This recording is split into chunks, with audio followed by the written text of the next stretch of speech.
Bismillahirrahmanirrahim. Assalamualaikum waalaikumsalam warahmatullahi wabarakatuh.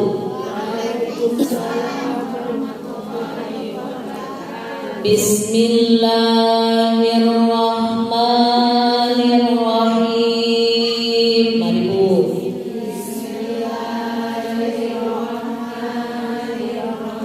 Subhanallah walhamdulillah wa la ilaha illallah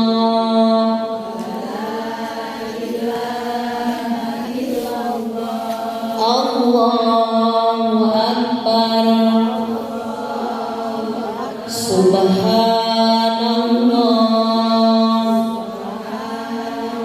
walhamdulillah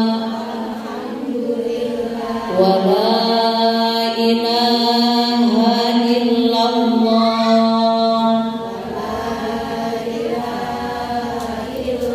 Allahu akbar. Subhanallah walhamdulillah wa la ilaha illallah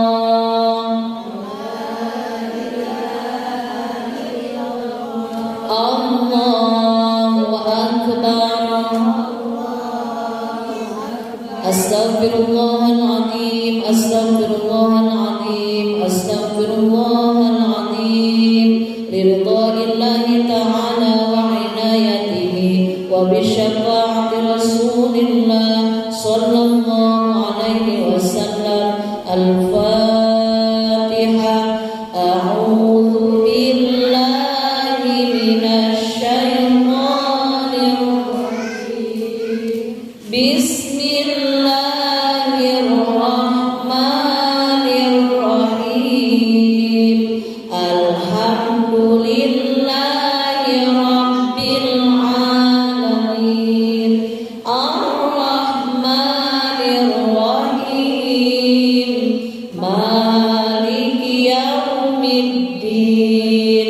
Iyyaka na'budu wa iyyaka nasta'in. Ihdinas shiratal mustaqim. Shiratal ladzina an'amta 'alaihim ghairil maghdubi 'alaihim waladdallin.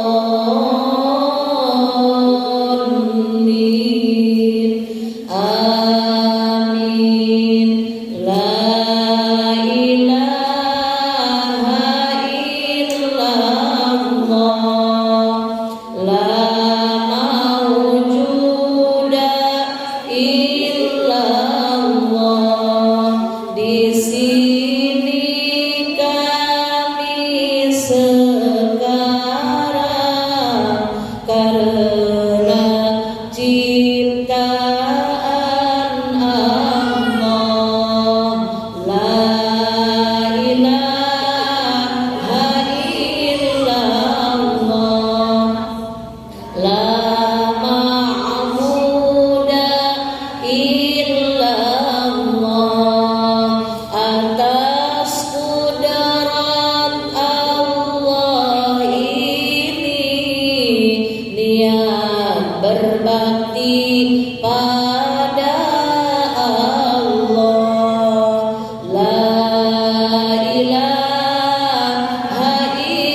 Bismillahirrahmanirrahim. Alhamdulillah wassalatu wassalamu ala Rasulillah Sayyidina Muhammad ibn Abdillah wa ala alihi wa ashabihi wa mawalah, amma ba'du.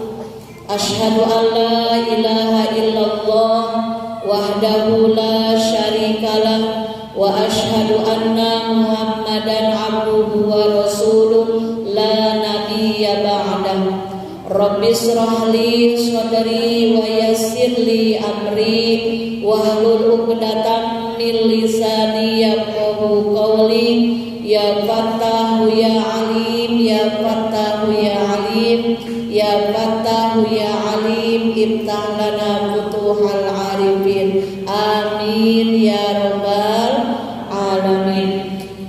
Puja, puji beserta syukur mari kita sama-sama selamanya sanjungkan kehadirat Allah Rabbul Izzat yang Maha Ghafur.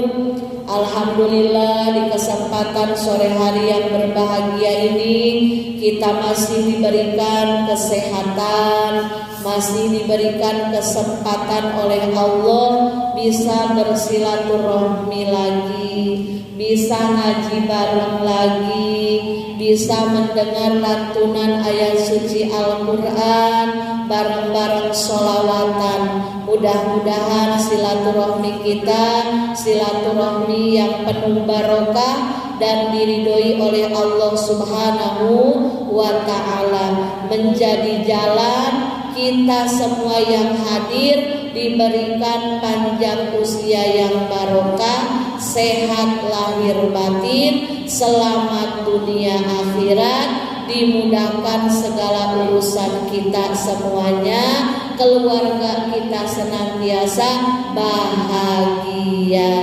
tentram sentosa, rumah tangganya sakinah, mawadah, warohmah, anak-anak kita semuanya solih solihah, menjadi qurrata ayun bagi kita orang tuanya di dunia sampai abadi kelak di akhirat. Amin ya rabbal alamin. Sholawat dan salam mudah-mudahan selamanya tercurah limpahkan kepada kekasih tercinta baginda besar Rasulullah Muhammad sallallahu alaihi wasallam, juga kepada sahabatnya, keluarganya, tabi'in-tabi'atnya, dan kita selaku umatnya yang merindukan syafaat beliau kelak di hari kiamat. Mudah-mudahan kita yang dijadikan oleh Allah menjadi umat akhir zaman tetap istiqomah memegang teguh ajaran Rasulullah, istiqomah terus mengamalkan amalan-amalan sunnah yang diajarkan oleh Rasulullah Sallallahu Alaihi Wasallam sampai ajal kita tiba, sehingga kita mendapatkan husnul khotimah. Amin ya rabbal alamin. Mudah-mudahan kita semuanya yang duduk berkumpul di masjid yang kita cintai ini tidak hanya bareng-bareng di dunia, tapi bisa kelak bareng-bareng lagi di surga, bertemu dengan Rasulullah Sallallahu Alaihi Wasallam tercinta. Amin ya rabbal alamin. Yang saya hormati Ibu Ketua Taklim dan para pengurus, Ibu MC, lalu ibu-ibu yang semua tidak bisa saya sebutkan satu persatu. Alhamdulillah kalau ngajinya di luar tampak rame, padahal sama saja ya, karena kalau di dalam ruangannya luas, jadi 20 orang itu kayak sedikit, tapi kalau di luar jadi nampak rame. Alhamdulillah. Jadi mohon maaf biasanya di dalam, jadi di luar. Sekali-kali healing ngajinya di luar ya. Kan kalau kata ibu-ibu, sekali-kali dong kita makan di luar ya. Makan di luar di teras rumah itu kan makan di luar ya Bu ya. Gak usah jauh-jauh. Jadi healingnya antara dalam dan luar. Insya Allah mudah-mudahan tidak mengurangi acara kita di sore hari ini mendapatkan barokah dari Allah Subhanahu wa taala. Baiklah ibu-ibu yang dirahmati Allah Subhanahu wa taala, kita melanjutkan lagi fikih wanita. Sudah selesai bab haid, sudah selesai bab nifas, dan sekarang istihadoh. Istihadoh adalah darah yang keluar di luar batasan boleh haid. Jadi kalau haid batas maksimal 15 hari, dia namanya darah istihadoh sudah lewat batas, sudah melebihi 15 hari atau kurang dari 24 jam. Itu namanya darah istihadoh. Dan bagi wanita yang sedang istihadoh diwajibkan mengerjakan segala sesuatunya sebagaimana dia sedang tidak istihadoh. Karena wanita istihadoh itu ya sama dengan kita semuanya. Bedanya istihadoh dengan haid sangat beda. Kalau haid haram sholat, haram tawaf, haram puasa, haram duduk di masjid, haram melewati masjid, haram baca Quran, haram memegang Al-Quran, haram berhubungan suami istri, haram dicerai. Kalau istihadoh sama halnya dengan perempuan biasa yang keputihan, ya Bu ya. Cuma bedanya istihadoh itu bentuknya darah yang keluar. Ketika melebihi batas maksimal 15 hari itu namanya istihadoh. Termasuk istihadoh juga bila kita bersuci antara dua haid kurang dari 15 hari 15 malam. Jadi pentingnya kita mencatat, ibu-ibu kalau kita masih produktif, setiap bulan masih rutin kedatangan tamu bulanan, ibu harus mau menulis. Karena takutnya kita ini haid itu kadang sama waktunya, kadang mundur, kadang maju. Biasanya saya haid akhir bulan, sekarang pertengahan, nanti bisa mundur lagi begitu. Pentingnya kita mencatat biar kita jelas suci kita antara haid yang pertama ke haid selanjutnya itu sudah ada 15 hari atau belum. Karena dikhawatirkan kalau kita tidak hati-hati, kita sembrono, kita tidak menulis, mending kalau ingatan kita kuat. Kalau kita termasuk tipe pelupa, dirasa ini haid padahal istihadoh, berarti nanti banyak kewajiban yang tertinggal, banyak kewajiban yang tertunda gara-gara ketidaktahuan kita, ketidakhati-hatian kita. Kita merasa ini haid, padahal dalam catatan sebenarnya kita istihadoh. Jadi rajin-rajinnya punya tulisan, insya Allah berpahala dan akan Allah jadikan saksi kita betul-betul ingin ibadah kita betul-betul berkualitas, ya Bu. Jangan sampai kita sudah ngaji bab haid, tapi kita tidak bisa memperbaiki ilmu darah tentang fikih wanita tentang bab darah. Tapi beda judulnya kalau sudah pada tidak haid, ya Bu, itu sudah bebas pulsa. Wah, pokoknya senang kalau yang sudah tidak haid. Ramadan blas, tidak ada kodok, tenang. Orang lain punya kodok, dia tidak, karena sudah tidak haid. Tapi jangan berkecil hati, yang masih haid pun justru kita ini istimewa. Perempuan itu diistimewakan oleh Allah dengan datangnya haid. Pahala-pahala akan tetap Allah berikan kepada wanita yang haid. Meskipun dia tidak sholat, Allah tetap berikan pahala sholat. Kenapa? Karena kalau sedang tidak haid dia sholat, ya Bu. Kalau sedang tidak haid dia rajin baca Al-Quran. Maka nanti ketika haid pun tetap Allah berikan pahala Al-Qurannya. Karena Allah Maha tahu orang ini istiqomah baca Qurannya, orang ini istiqomah beramal kebaikan selama kalau tidak haid. Jadi ketika haid pun tetap Allah berikan pahalanya. Masya Allah, ya Bu, luar biasa istimewanya seorang perempuan. Berhubung sebentar lagi kurang lebih 1 mingguan, tanggal 23 bulan Januari kita sudah memasuki bulan Rajab. Alhamdulillah. Tidak terasa ya Bu waktu itu, ya Bu. Perasaan baru kemarin Ramadan, ya Bu ya. Perasaan baru kemarin kita mohon maaf lahir dan batin. Ternyata tanggal 23 Maret sudah bulan Ramadan lagi. Seminggu lagi kita bulan Rajab. Apa yang terpikir dalam benak ibu ketika mendengar bulan Rajab? kodok puasa, dari yang masih punya hutang. Kodok puasa sudah nggak ada waktunya lagi menunda-nunda. Dari mulai bulan Syawal sampai sekarang mau Rajab, Allah berikan waktu 9 bulan, belum sempat mengkodok puasa. Sungguh terlalu ya Bu. Jadi kalau sudah memasuki bulan Rajab, bagi wanita yang punya kodok, itulah waktunya mengkodok. Karena kalau sudah masuk Rajab nanti tidak terasa. Rajab, Sa'ban, tahu-tahu Ramadan. Ya Bu. Apalagi kalau sudah bulan Sa'ban, Masya Allah, sebulan itu terasa 1 minggu. Ketika memasuki bulan Rajab, maka seorang perempuan yang masih punya cicilan hutang, silahkan cicil hutang puasanya. Punya ibu hutang? Sedikit atau banyak?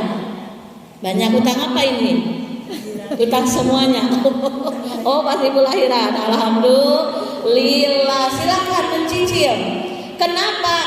Dalam kitab Safinah syarah kitab Safinah, kasih patuh saja, karangan Syekh Imam Nawawi, ada 4 golongan yang wajib fidyah, wajib qada. Yang pertama, yang kedua wajib fidyah, tidak wajib qada. Yang ketiga wajib qada, tidak wajib fidyah. Yang keempat wajib, tidak wajib fidyah, tidak wajib qada.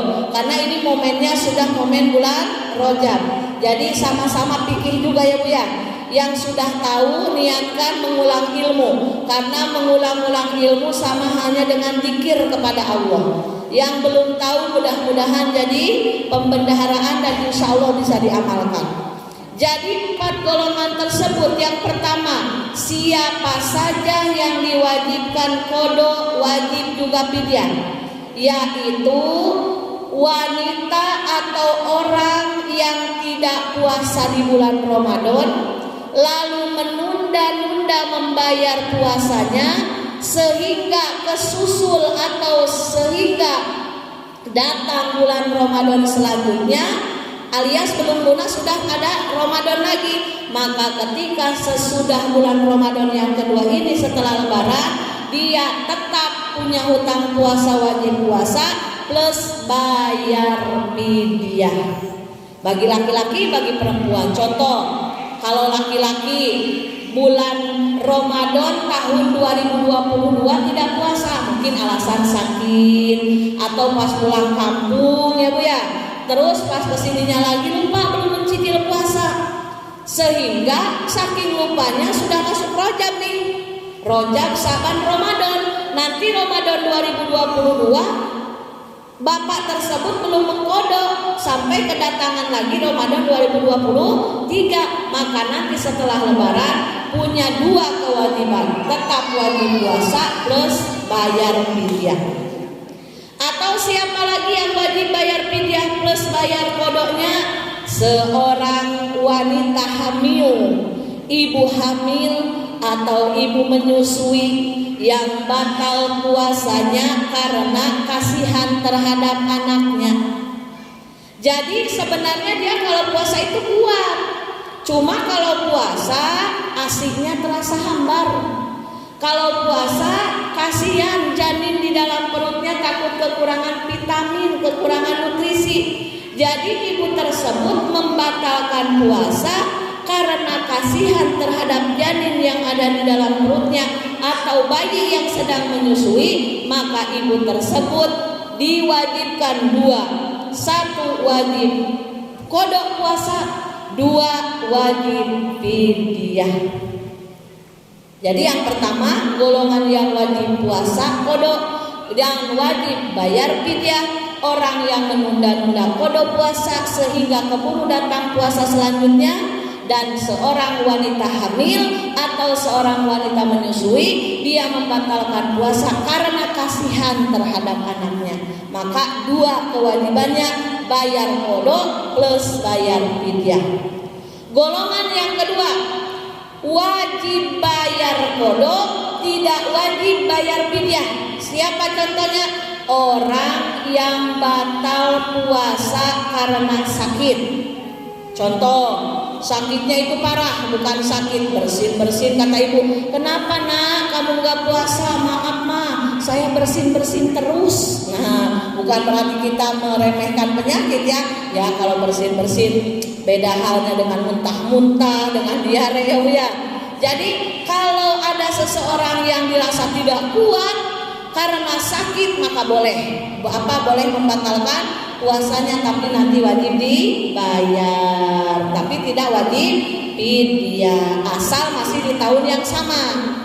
Atau seseorang yang lupa niat puasa Ramadan di malam hari, karena kita berkiblatnya ke madhab Imam Syafi'i. Madhab Imam Syafi'i mengharuskan Ramadan, puasa di bulan Ramadan niatnya harus di malam hari. Makanya kalau di awal-awal bulan puasa, pas malam pertama tarawehan, biasanya para imam masjid suka membimbing kita jamaah, ibu-ibu, bapak-bapak, ayo kita niat puasa 1 bulan full, untuk menghandle takut kita kelupaan niat di malam hari. Apalagi kalau ibu-ibu ya bu, ada haidnya, kadang maaf semuanya, mungkin gak semuanya, sebagian mungkin taraweh, bukan anak-anak sekolah. Anak-anak kayaknya kalau di Laguna 30 hari itu penuh terus TPQ, karena kalau di Laguna dipisah antara bapak-bapak, ibu-ibu di masjid,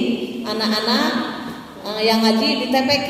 Jadi biar sama-sama khusyuk ya, dan anak-anak pun dilatih untuk kultumnya, untuk imaminnya. Kalau anak-anak saya lihat dari malam pertama tarawih sampai menjelang takbiran full terus. Beda dengan ibu-ibu. Ibu-ibu kalau malam pertama bu, orangnya belum datang, sajadahnya sudah digelar. Saking semangat 4, 5 menyambut Ramadan. Tidak salah, betul, luar biasa. Karena kita bergembira kedatangan bulan yang dimuliakan, itu berpahala. Cuma nanti seminggu sudah mulai banyak kemajuan ya bu ya. Seminggu lagi banyak kemajuan lagi. Minggu ketiga nenek-nenek aja yang hadir itu. Nanti minggu keempat menjelang lebaran, wah udah pada sibuk, kue nastar lah, peyek lah, orderan banyak lah. Yang ada cuma 6 orang. Nah, takutnya kalau lupa niat setelah tarawih, daripada kita harus mengkodok puasa gara-gara tidak niat malam hari, biasanya para imam membimbing di malam pertama tarawih untuk membaca niat untuk 1 bulan full. Ini madhabnya Imam Syafi'i. Kecuali kalau memang rajin setiap malam tarawih, biasanya kan setiap selesai tarawih para imam membimbing ya. Nawaitu soma godin anadaina, kan setelah tarawih, karena memang harus di malam hari. Bila contoh kita tidak tarawih lalu lupa tidak niat di malam hari, maka hari itu tetap kita wajib puasa, tapi di lain hari itu wajib diqodho karena tidak dihitung puasa. Meskipun menahan lapar dan haus dari subuh sampai maghrib. Kenapa? Karena niatnya telat, niatnya tidak di malam hari, maka orang tersebut wajib qodho, tidak wajib fidyah. Golongan yang selanjutnya, golongan ketiga, wajib fidyah, tidak wajib qodho.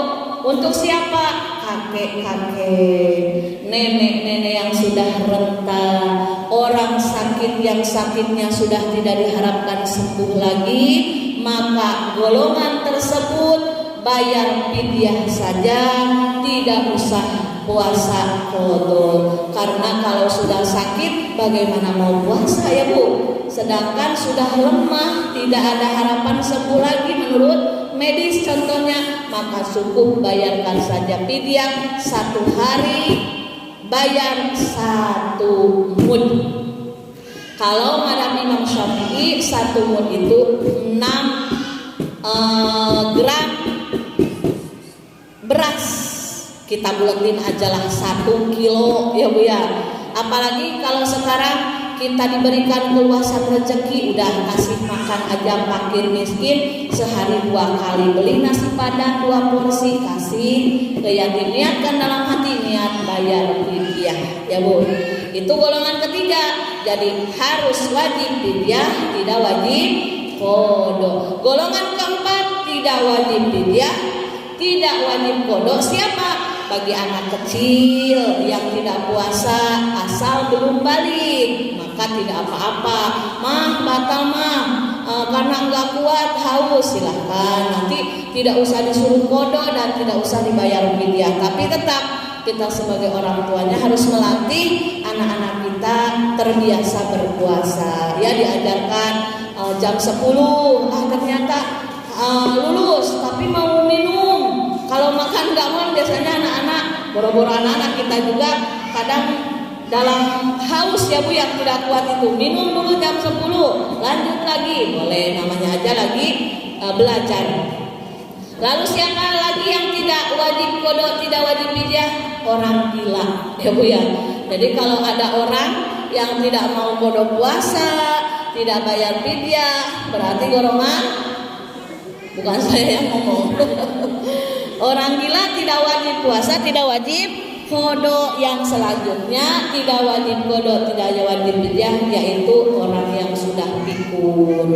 Kalau orang yang sudah pikun mah boro-boro puasa, kadang sholat juga sudah tidak wajib lagi, memang tidak wajib lagi karena sudah tidak ingat, karena namanya juga sudah pikun. Naudzubillah min dzalik. Mudah-mudahan kita semuanya dijauhkan dari penyakit pikun ya Bu, karena sabda Rasulullah SAW, likulli da'in dawaun, setiap penyakit ada obatnya kecuali satu, yaitu penyakit pikun. Makanya diantaranya untuk menghindari penyakit pikun, perbanyak baca Al-Quran. Dulu nenek-nenek kakek-kakek kita itu Masya Allah kuat. Nenek-nenek kakek-kakek kita itu kan penglihatannya sampai tua pun jelas, karena baca Al-Qurannya itu rajin. Kadang Al-Quran itu sudah sampai saking seringnya dibuka menebal dengan sendirinya, saking seringnya dibuka, keriting. Nenek saya dulu sampai idola, pokoknya mah Quran itu nggak boleh ada yang menyentuh karena mungkin batasannya takut hilang. Jadi seminggu sekali hatam. Kalau zaman sekarang ada kayak jadi Masya Allah, diantaranya untuk menghilang atau menjauhkan kita dari penyakit pikun adalah dengan memperbanyak bacaan Al-Quran. Nah itulah ibu-ibu, karena sebentar lagi momen Ramadan, maka insya Allah kita sebagai perempuan yang masih produktif, setiap bulan ada tamu bulanan, yang masih punya cicilan utang silahkan dicicil dari sekarang ya Bu. Dan perlu diingat, kalau memang kita telat membayar hutang puasa sehingga keburu datang puasa selanjutnya, Ramadan selanjutnya, maka harus diingat kita tidak boleh membayar qada saja, tapi harus ditambah dengan membayar fidyah. Paham Ibu? Alhamdulillahirabbil alamin. Itu saya sengaja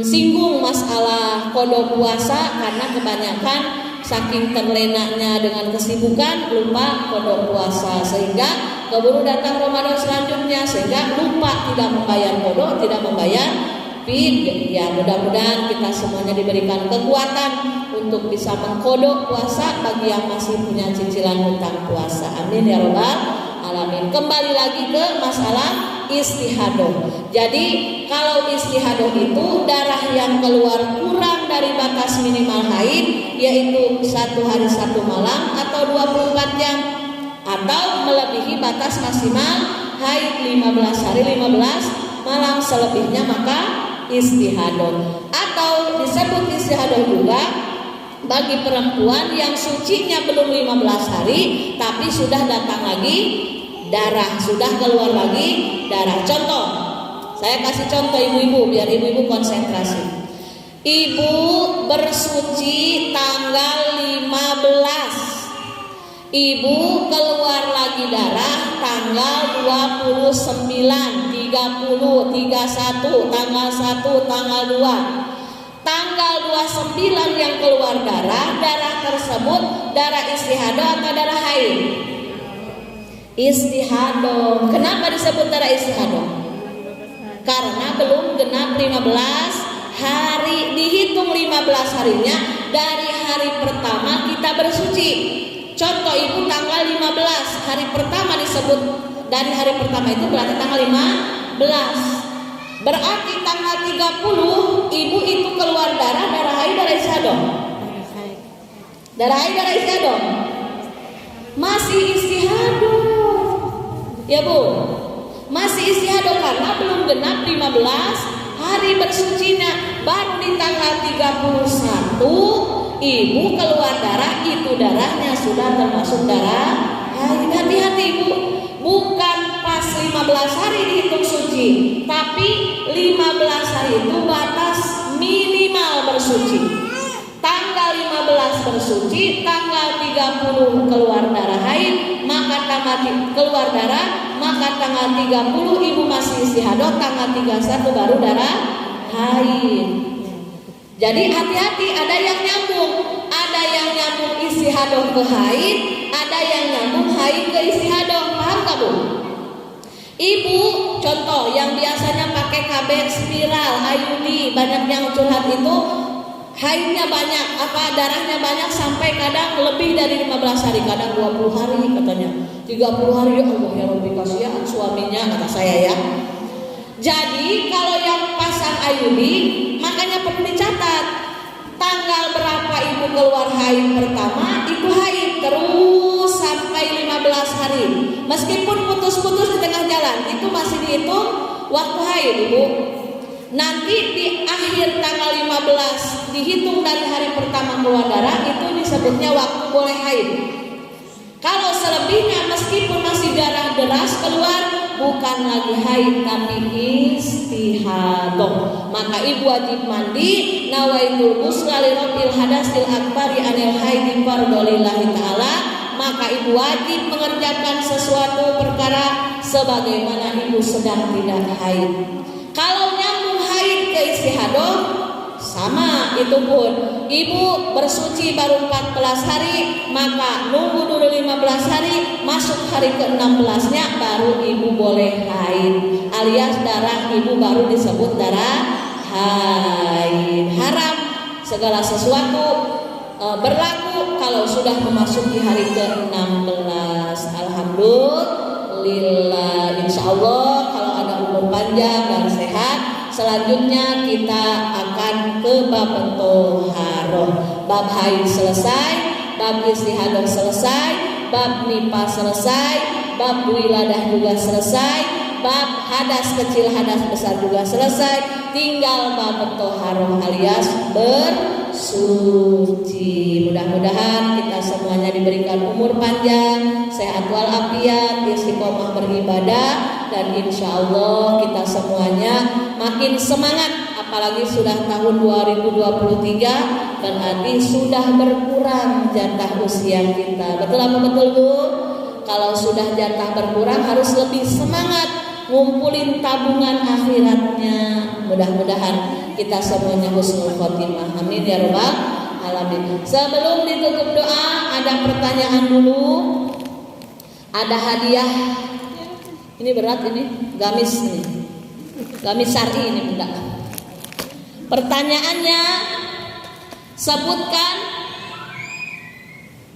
golongan yang wajib bayar kodok plus fidyah.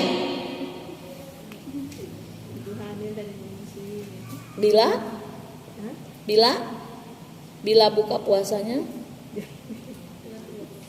Bila buka puasanya karena kasihan terhadap anaknya. Karena kalau niat buka puasanya karena untuk diri sendiri, itu wajib kodok saja, tidak usah fidyah. Walau wajib fidyah itu kalau kasihan terhadap bayinya. Silakan ibu diambil. Boleh Bu, sudah itu aja, satu aja cukup. Silakan deh. Iya, pinter. Alhamdulillah, semoga barokah dan makin semangat mengajinya. Selanjutnya sebutkan siapa yang tidak wajib kodok tapi wajib fidyah. Cung, Bunda.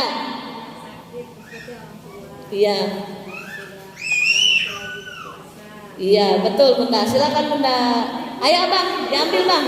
Ayo Abang, buat Bundanya ambilin. Alhamdulillah, hebat abang. Satu lagi ibu-ibu, batas minimal bersuci antara 2 haid berapa hari? Cung, ibu. Iya, batas maksimum minimalnya 15 hari 15 malam. Silakan ibu. Jadi kalau udah 15 hari masuk ke 16 itu sudah haid. Pintar, hebat semuanya. Alhamdulillahirabbil alamin. Mudah-mudahan berkah dan manfaat. Mari kita sama-sama membaca istighfar sebanyak 3 kali. Astagfirullah Rabbal baraya. Astagfirullah minal khotoya. Astagfirullah Rabbal baraya. Astagfirullah minal khotoya. Astagfirullah Rabbal baraya. Astagfirullah minal khotoya. Amin ya Allah. Amin ya Allah. Amin ya Allah. Ya Rabbal alamin. Amin ya Allah. Lanjutkan Bu. Amin. Bismillahirrahmanirrahim. Alhamdulillahirabbil alamin. Hamdan na'imin, hamdan syakirin, hamdan yu'abbi ni'amah wa yuqadru masjidah. Ya Allah, ya Rabbana lakal hamdu kama yanbaghi li jalali wajhika wa 'azimi sultanik.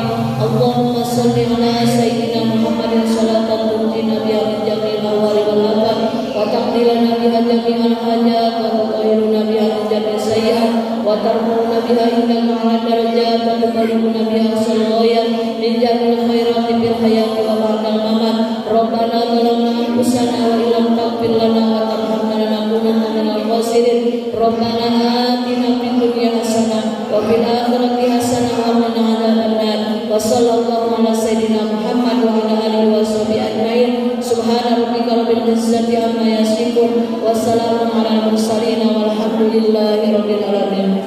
Allah ya Rabbal alamin. Taqabbalallahu minkum. Alhamdulillahirabbil alamin. Mudah-mudahan berkah dan manfaat. Mohon maaf atas segala kekurangan.